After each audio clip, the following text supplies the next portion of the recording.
एक अपराधी जब भी कोई अपराध करने जाता है तो उससे पहले एक प्लान बनाता है और उसी प्लान के तहत अपने बुरे काम को अंजाम देता है, लेकिन वह भूल जाता है कि इंसान जिस तरह कर्म करता है उसको सेम वैसा ही फल मिल जाता है। आज की घटना में सेम कुछ ऐसे होता है। एक व्यक्ति होता है, बस अपने चंद ज़रूरत को पूरा करने के लिए एक ऐसा षड्यंत्र रचता है कि उसी षड्यंत्र में उसका हंसता खेलता और साथ में 4 लोगों की ज़िंदगियां तबाह हो जाती है।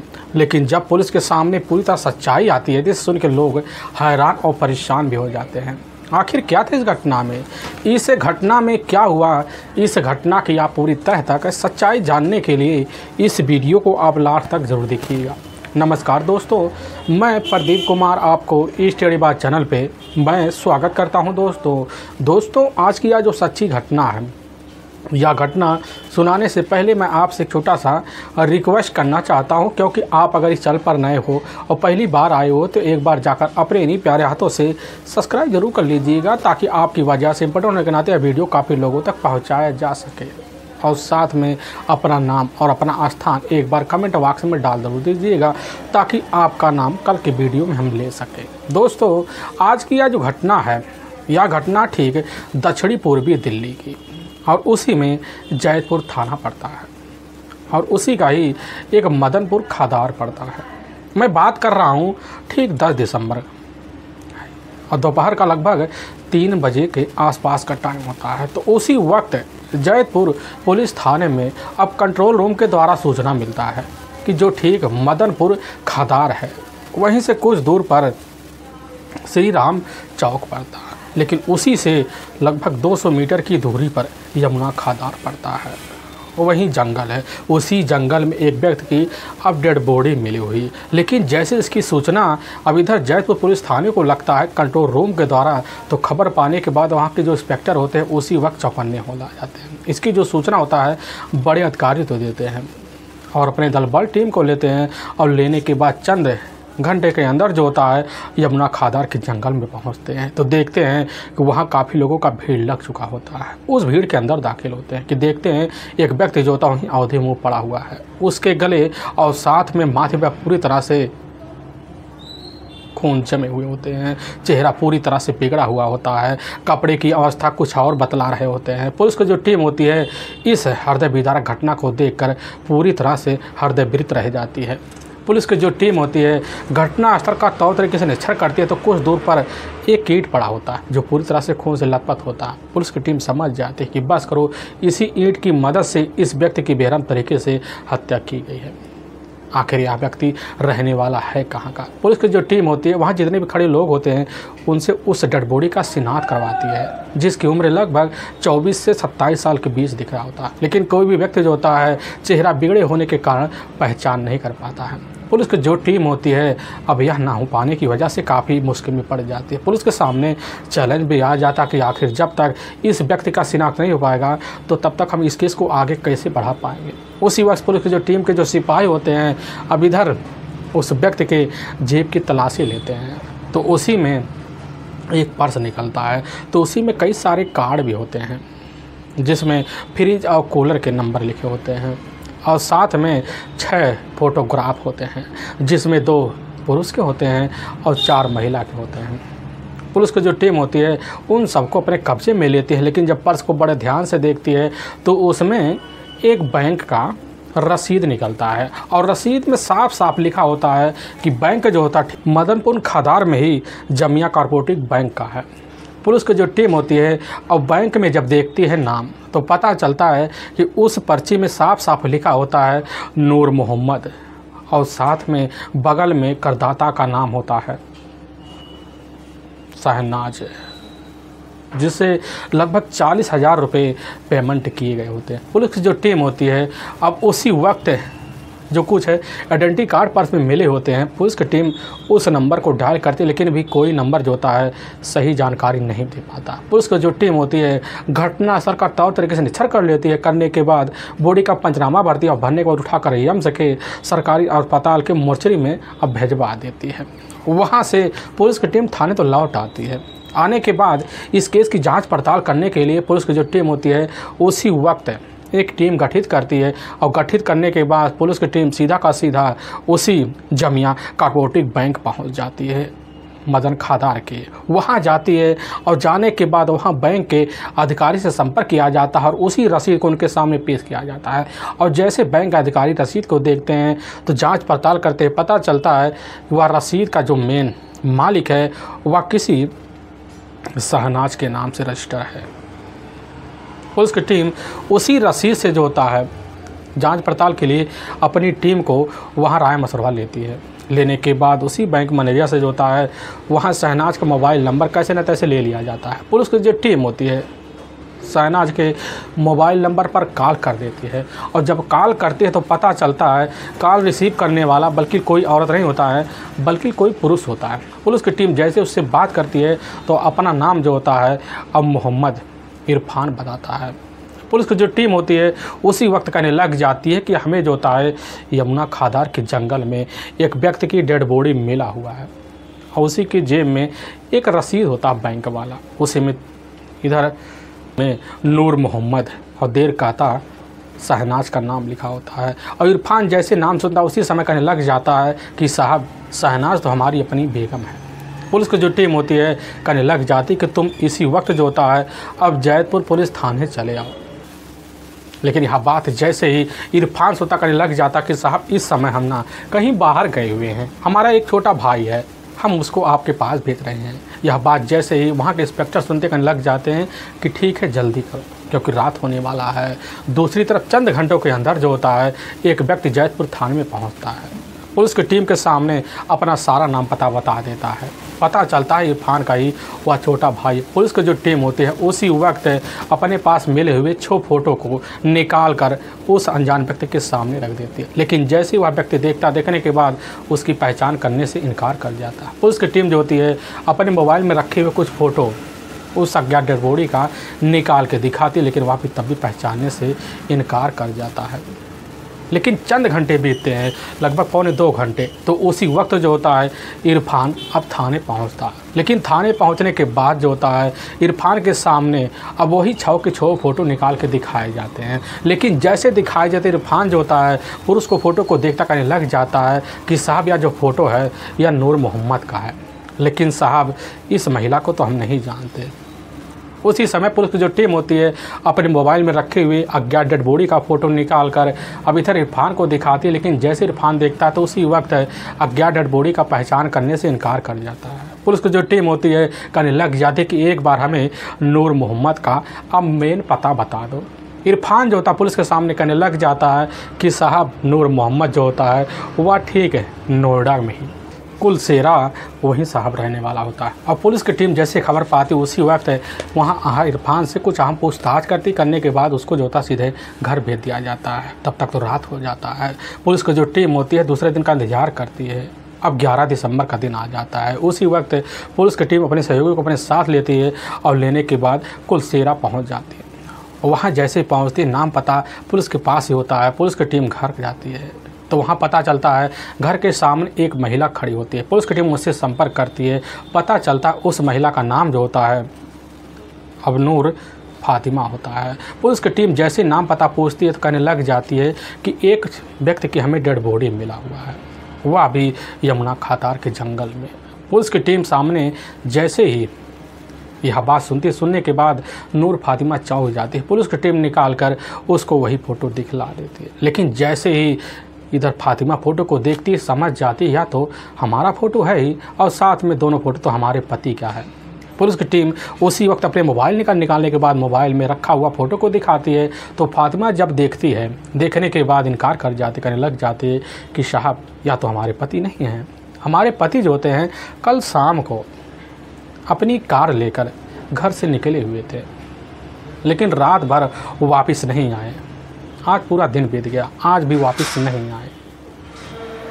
लेकिन यह बात जब पुलिस सुनती है कहने लग जाती है कि आखिर जब वापस नहीं आए तो क्या तुमने अपने पति की तलाशी करने के लिए किसी की मदद ली। यह बात जब नूर फातिमा सुनती कहने लग जाती है कि साहब पति हमारे जो एक बेबड़े किस्म के हैं, वह घर से निकलते हैं अपनी कार लेकर, क्योंकि उनका रोज़ का जो होता सड़क किनारे कपड़े बेचने का काम होता है और बेचा भी करते हैं। उनका जो मालिक होता है साहब ठीक वही मोहम्मद इरफान ही होते हैं, उन्हीं के कपड़े बेचा करते थे और मोहम्मद इरफान के द्वारा उनके मेहनताना के पैसे जो होते हैं हमारे पति को मिल जाया करते थे और जो पैसे पाते थे उसी पैसे को उपयोग करते और वह नसाब जुए में उड़ा दिया करते थे।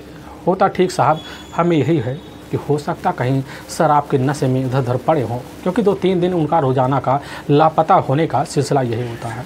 अब पुलिस की जो टीम होती है उसी वक्त पूछ बैठती है कि आखिर हमें पूरी बात बताओ, तुम्हें क्या लग रहा है कि तुम्हारे पति के साथ क्या कोई अनहोनी हो सकता है। अब इधर नूर फातिमा जब बात सुनती है एक बार चौंक से जाती है। पुलिस की जो टीम होती है उसी वक्त नूर फातिमा को अपने साथ लेती और लेने के बाद यम्स के ही मोर्चरी पहुंच जाती है और मोर्चे में रखे हुए डेड बॉडी को पुलिस के सामने पेश आता है और उसी वक्त इधर फातिमा भी देखती है। देखने के बाद दहाड़ी मार के चिल्ला पड़ती है। पुलिस की टीम को बड़ी तसल्ली मिलती है कि चलो अनजान डेड बॉडी का शिनाख्त तो हो गया। पुलिस की टीम वही सत्ताना भी देती, शांत करवाती है और वहीं दोबारा नूर फातिमा से पूछताछ करती है। नूर फातिमा पुलिस के सामने कहने लग जाती है, साहब कल वही लगभग शाम का 5 बजे के आसपास का टाइम होता है, तो उसी वक्त जो होता है मोहम्मद इरफान हमारे पास आते हैं, कहने लग जाते हैं कि तुम्हारे पति जो होता है 2-3 दिन के लिए कहीं बाहर गए हुए हैं, ये लो तुम चाबी ले लो और साथ में उनके मोबाइल ले लो। और साहब मोहम्मद इरफान जो होते हैं हमें चाबी का गुच्छा दे देते हैं और साथ में हमारे पति का मोबाइल पे दे देते हैं और फिर वहाँ से बोल के चले जाते हैं। पुलिस की टीम जैसी आप बात सुनने के बाद पुलिस की टीम के सामने काफ़ी उलझने भी आ जाती है। पुलिस की टीम को शंका सीधा का सीधा मोहम्मद इरफान के ऊपर हो जाता है और साथ में नूर फातिमा के ऊपर भी हो जाता है। इसीलिए पुलिस की टीम होती है अब तीनों का मोबाइल नंबर ले लेती है। उनके मोबाइल नंबर का CDR डिटेल तक निकाला जाता है।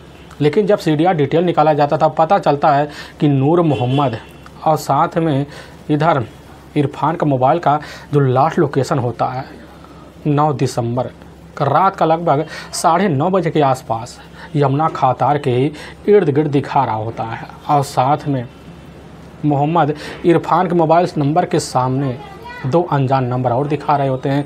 पुलिस की टीम को पूरा यकीन हो जाता है कि बस करो, इसमें सीधा का सीधा जो हाथ है मोहम्मद इरफान का है। इसीलिए पुलिस की जो टीम होती है उसी वक्त अपनी टीम को लेती और लेने के बाद जो होता है मोहम्मद इरफान के पति पर पहुंच जाती, उसको वहीं से कस्टडी में लेती और जैदपुर थाने में लेकर पहुंच जाती है। लेकिन जैसे ही मोहम्मद इरफान से थाने में पूछताछ किया जाता तो पहले मोहम्मद इरफान जो होता है इधर उधर की बात करता, लेकिन पुलिस के सामने काफ़ी सारे सबूत होते हैं। वही सबूत निकाल कर लोकेशन के तहत रख दिया जाता। मोहम्मद इरफान का जो चेहरा होता पूरी तरह से उतर सा जाता है और पुलिस की टीम वही जो होती है मनोवैज्ञानिक तरीका अपनाती है। अपनाने के बाद जो होता है इधर अपने नौकर नूर मोहम्मद की हत्या का जुल्म कबूल कर लेता है और अपने 2 दोस्तों का नाम भी ले लेता है। पुलिस की जो टीम होती है उसी वक्त जब अपने सामने सच्चाई खुलवाती है, लेकिन जो सुनने के बाद पुलिस के भी कलेजे तक थर्रा से जाते हैं। उत्तर प्रदेश का जाना माना ज़िला पड़ता है मुरादाबाद और उसी में गजरौला एक कस्बा लगता है और उसी गजरौले के ही रहने वाले नबी मोहम्मद होते हैं। उनके परिवार में उनकी अपनी माँ भी होती है और साथ में उनकी अपनी पत्नी भी होती है नूर फातिमा। लेकिन इधर जो होता है नबी मोहम्मद पढ़ाई के अभाव के कारण जो होता है ठीक ठाक से नौकरी नहीं लग पाता, जिसकी वजह से मेहनत मजदूरी कर कर अपने परिवार का खर्चा बर्चा चलाया करता था। लेकिन वहाँ रहकर नबी मोहम्मद की ना पत्नी का खर्चा चल पाता ना उसके परिवार का खर्चा पल पाता, काफ़ी ज़्यादा परेशान हो जाता है। तभी उसी बीच उसको भनक लगता है कि हमारे ही गांव के रहने वाले काफ़ी नौजवान लड़के हैं जो मौके पर दिल्ली में रह रहे हैं और साथ में नोएडा में भी रह रहे हैं और उनका परिवार उनकी वजह से ठीक ठाक चल रहा है। तो उसके मन में वही लालसा आ जाती है। आने की वजह से ठीक जो होता है 15 साल पहले अपने कुछ सहयोगियों की मदद लेता और लेने के बाद अब नोएडा पहुंच जाता और वहां उसका एक अपना जाना माना जिगरी दोस्त होता राजू, और राजू के साथ मिलता है और ठेकेदारी में शामिल हो जाता है। होने के बाद उसी के साथ जो होता है रंगाई पोताई का काम करना शुरू कर देता है, जिसकी वजह से अब उसके पास ठीक ठाक पैसे आने लग जाते। आने की वजह से कुछ साल बीत जाता है, समय भागने लग जाता है। और जब नूर मोहम्मद को एहसास हो जाता है कि अब जो होता है हमारा परिवार हमारे पैसे की वजह से चल पाएगा, इसी बीच उसकी जो पत्नी होती है नूर फातिमा, इधर जो होता है नबी मोहम्मद के ऊपर जो था साथ रहने के लिए दबाव मारना शुरू कर देती है। और मारने की वजह से नबी मोहम्मद भी समझ जाता कि हमारी ज़िंदगी हमारी पत्नी के बगैर, साथ रहने के बगैर चलने वाला नहीं है, जिसकी वजह से अपनी पत्नी को अपने पास बुलाता। और बुलाने के बाद जो होता ठीक नोएडा के ही कुलसेरा में जाकर एक बढ़िया सा और कमरा लेता, वो भी किराए का, और उसी कमरे में अपनी पत्नी के साथ जो होता बेहतर तरीके से अब रहना शुरू कर देता। सुबह का जब टाइम होता ड्यूटी के लिए निकल जाता और शाम को घर ज़रूर लौट आता। खुशीमय तरह से ज़िंदगी नूर मोहम्मद और साथ में नूर फातिमा का बीतने लग जाता। ऐसे बीतते बीतते लगभग इनकी ज़िंदगी का कई साल का वक्त बीत जाता। और तभी घटना से मात्र 3 साल पहले जो होता है नबी मोहम्मद जो होता है अपने ठेकेदार को अपने साथ लेता, और लेने के बाद उसका जो ठेकेदार होता है ठीक जो होता है इधर मदानपुर खादार पहुंच जाता है। लेकिन वहां से कुछ दूर पर ही एक्सटेंशन की कच्ची कॉलोनी पड़ता है। उसी कॉलोनी का ही रहने वाला होता है मोहम्मद इरफान उर्फ कुरकान।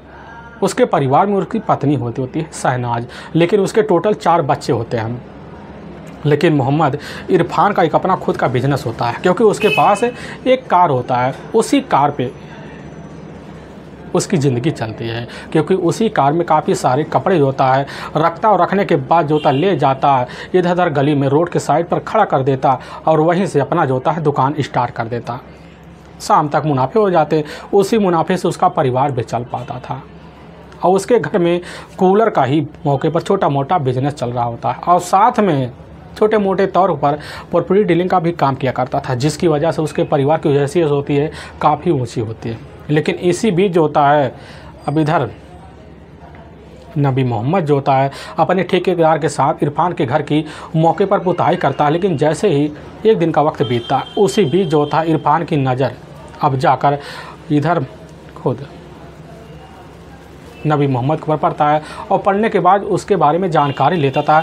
पता चलता या तो खुद हमारे ही ज़िले यानी कि मुरादाबाद अब गजरौला का ही रहने वाला है। और पता पाने के बाद इरफान जो होता उसी समय उससे दोस्ती का हाथ बढ़ा देता है, और नबी मोहम्मद जो होता अपने इलाके की जानकारी जब इधर खुद पाता कि हमारे इलाके का रहने वाला है, तो उसी वक्त जो होता है दोनों के बीच काफ़ी बातें हो जाती। और बातें होने के बाद पता चलता इरफान को कि इधर जो होता है नबी मोहम्मद काफ़ी अपनी ज़िंदगी में हताश हुआ पड़ा है, नौकरी के लिए इधर उधर भटक रहा है। तभी उसी बीच उससे खुद कह देता है क्यों ना तो हमारे पास आकर हमारे काम में सहयोग करो, और सहयोग करोगे हम तुम्हें अपने हिसाब से कुछ जो होता आमदनी जरूर पकड़ा देंगे। अब यह बात जब सुनने के बाद जो होता है खुद नबी मोहम्मद इरफान के ही अब बिजनेस में शामिल हो जाता है, और उसके साथ जो होता है उसके ही कार में जाता है और साइड में अपनी कार खड़ा करवा देता है। और वहीं पर जो होता है दिन भर इधर नबी मोहम्मद कपड़े बेचा करता था, और शाम तक उसके पास पैसे आ जाते हैं, और जो मुनाफा होता है इरफान जो होता है नबी मोहम्मद को पकड़ा देता, और नबी मोहम्मद घर लेकर चला आता था।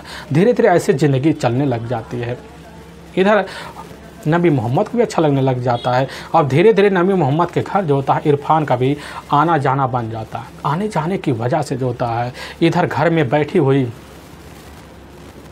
नूर फातिमा की जो नज़र होता है अब जाकर खुद इधर अपने पति के ही जो मालिक होते हैं उनके ऊपर जब पड़ता है, पड़ने के बाद उसके हाव भाव को देखती है, क्योंकि उनके हाथ में काफ़ी सारे पैसे होते हैं।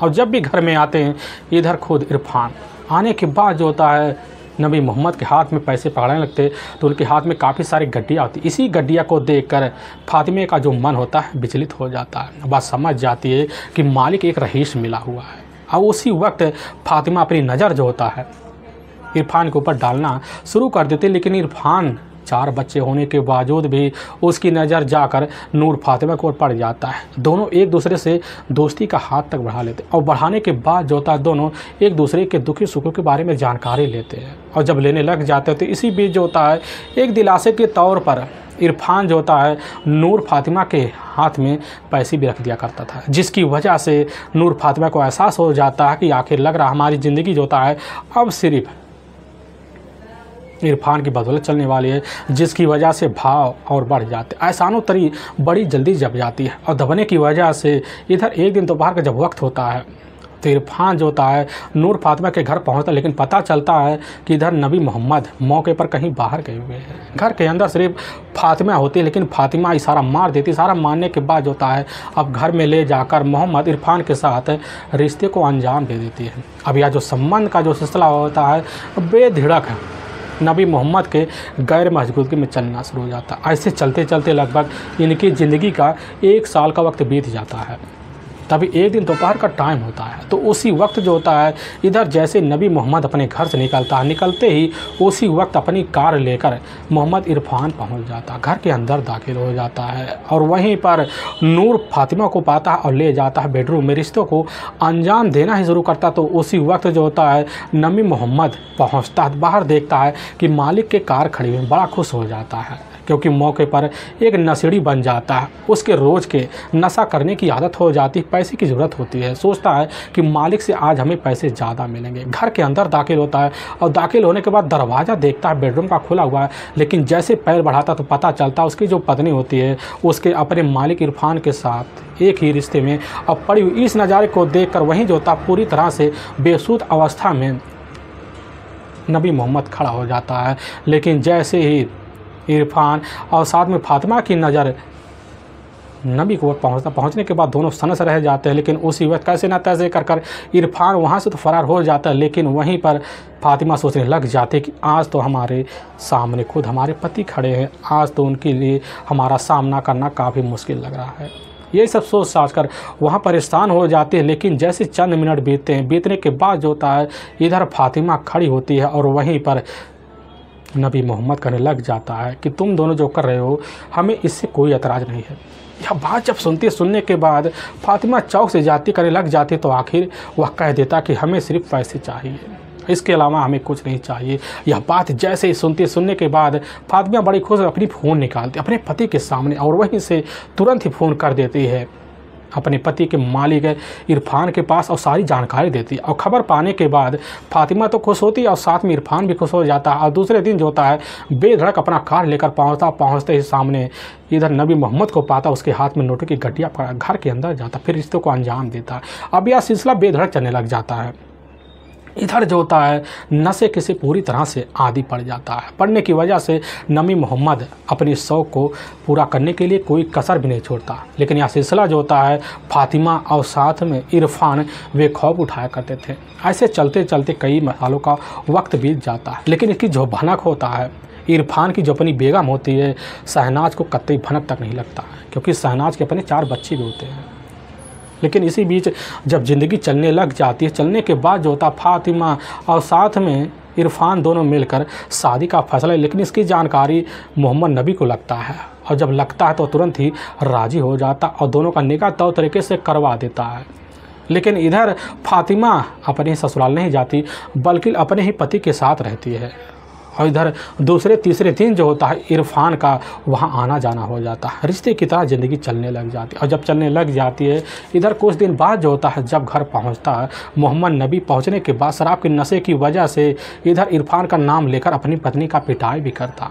लेकिन यहाँ पैसे की मांग जो होता आए दिन मोहम्मद नबी का इरफान से बढ़ना शुरू हो जाता और मोहम्मद नबी के द्वारा पैसे मांगने की वजह से इरफान इतना परेशान हो जाता है, होने की वजह से झगड़े तकरार आकर खुद जो होता है मोहम्मद नबी से करना शुरू कर दिया, जिसकी वजह से मोहम्मद नबी कहने लग जाता है कि अगर तुम्हारे हाथ में पैसे नहीं रखोगे तो हम तुम्हारी जो पत्नी है, तुम्हारी जो बेगम है शहनाज के सामने अपनी पत्नी और तुम्हारी एक एक पोल खोल देंगे, तो समझ लो तुम्हारी ज़िंदगी पर क्या बीतेगी। हमें पता है कि तुम्हारे इलाके में बड़ा नाम है, उस नाम को तोड़ने में टाइम नहीं लगेगा। इस तरह की धमकी जब सुनता है, सुनने के बाद इरफान पूरी तरह से सनस रह जाता है।